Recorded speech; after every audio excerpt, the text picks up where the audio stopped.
मित्रों नमस्कार। बायो अड्डा में आपका स्वागत है। आज हम लोग बायोलॉजी का एक इम्पॉर्टेंट टॉपिक वायरस को पढ़ेंगे। जो जितने भी कॉम्पिटिटिव एग्जाम्स होते हैं, चाहे वो नीट हो, पीजीटी हो, टीजीटी हो, आईएएस हो, पीसीएस हो, हर में बायोलॉजी से संबंधित जो कुछ क्वेश्चंस आते हैं उसमें वायरस से भी आते हैं। तो चलिए इसके बारे में अध्ययन करते हैं। वायरस का जो मतलब हुआ वो वेनम पॉइजनस फ्लूइड। वायरस का जो मतलब होता है वो या तो वेनम होता है या पॉइजन। देखिए मैंने ब्लैक कलर में इसको लिखा हुआ है। वेनम का मतलब ऐसे भी जहर होता है, और फ्लूइड, पॉइजनस फ्लूइड का मतलब जहरीला कोई तरल पदार्थ। नेक्स्ट जो है वायरोलॉजी किसको कहते हैं? स्टडी ऑफ वायरसेस को कहते हैं। स्टडी ऑफ वायरसेस यानी विषाणुओं के अध्ययन को वायरोलॉजी कहते हैं। विषाणुओं के अध्ययन को टर्म वायरस दिया था लुईस पास्चर ने।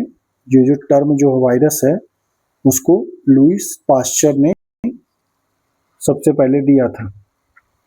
अब आइए देखिए, discovery of tobacco Mosaic disease और वायरस। दो अलग अलग साइंटिस्ट थे। टोबैको डिजीज को मेयर ने देखिए यहाँ लिखा हुआ है, लेकिन ये आइसोलेट नहीं कर पाया है उसके कॉजल ऑर्गेनिज्म को। कॉजल ऑर्गेनिज्म का मतलब ये हो गया कि जिससे डिजीज टोबैको मोजाइक डिजीज होता है।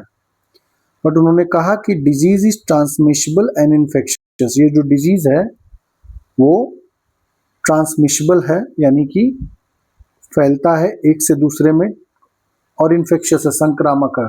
और टच अगर हो गया इन्फेक्शियस पार्ट तो ये फैलेगा। ठीक है, अब आते हैं अगले साइंटिस्ट के बारे में।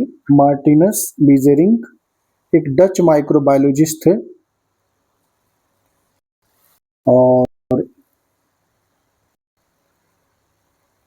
इन्होंने कॉन्टेजियम वाइवम फ्लूइडम ये जो टर्म दिए, इसका मतलब होता है कॉन्टेजियस लिविंग फ्लूइड, यानी संक्रामक जो लिविंग तरल पदार्थ है।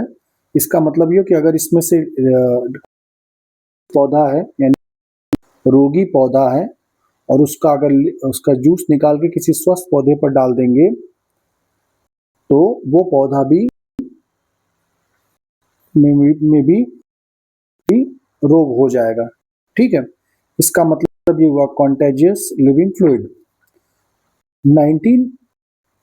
18 पॉल फ्रॉश और फ्रेडरिक लोफलर ने आइसोलेट किया पहला वायरस एनिमल से। वो एनिमल्स किससे पीड़ित थे? फूट एंड माउथ डिजीज से वो पीड़ित थे।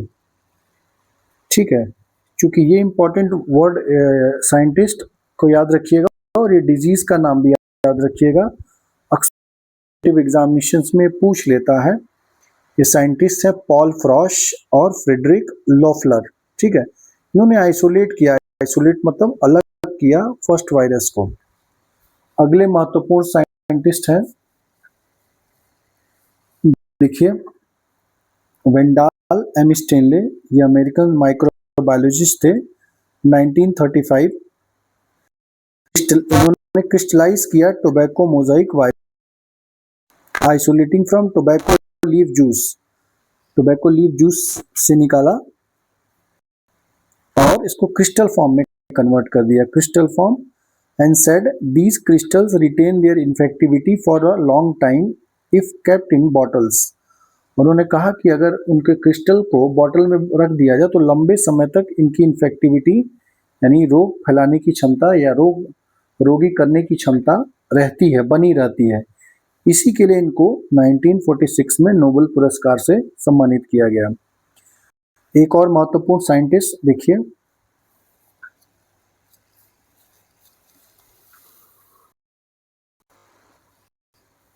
Bowden and Pyrie first of all studied the chemical nature of viruses and said these are nucleoproteins.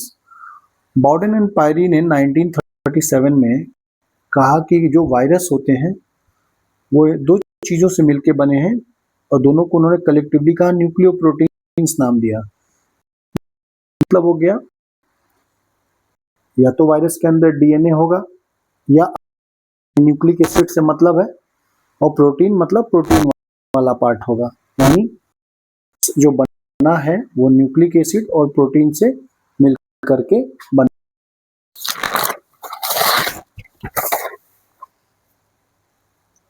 चलिए देखिए,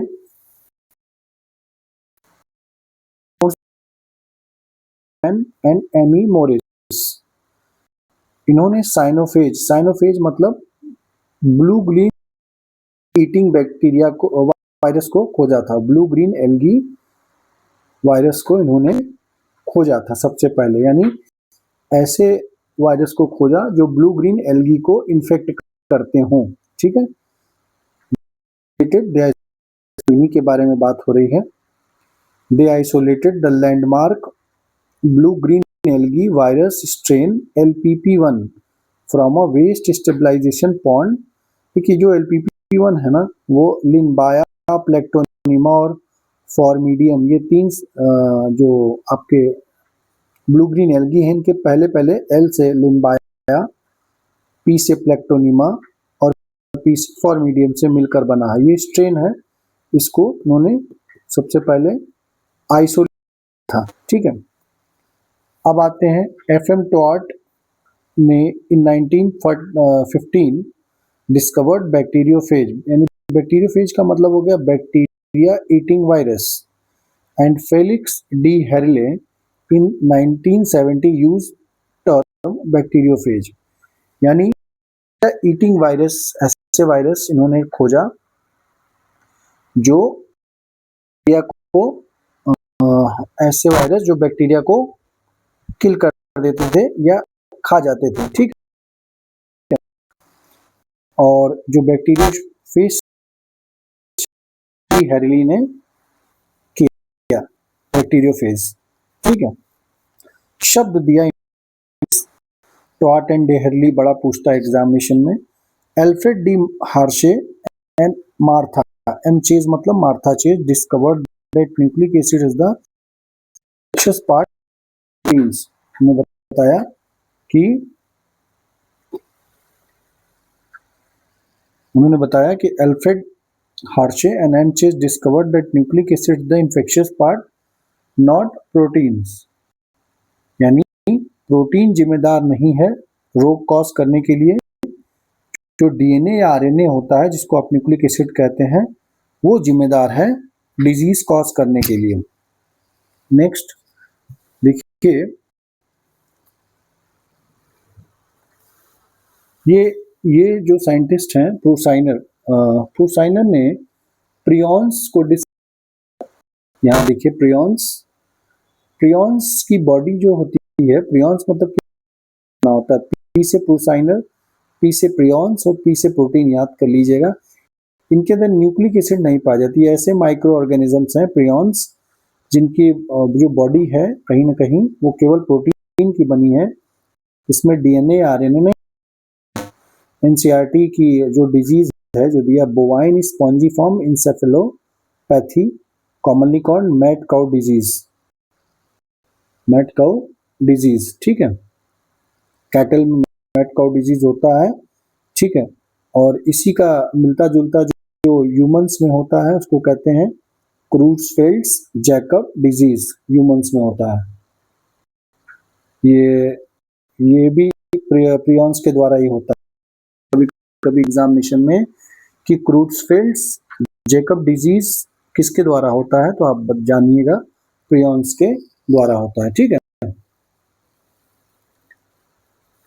अब देखिए एक लास्ट टॉपिक इसका आज का बता देते हैं।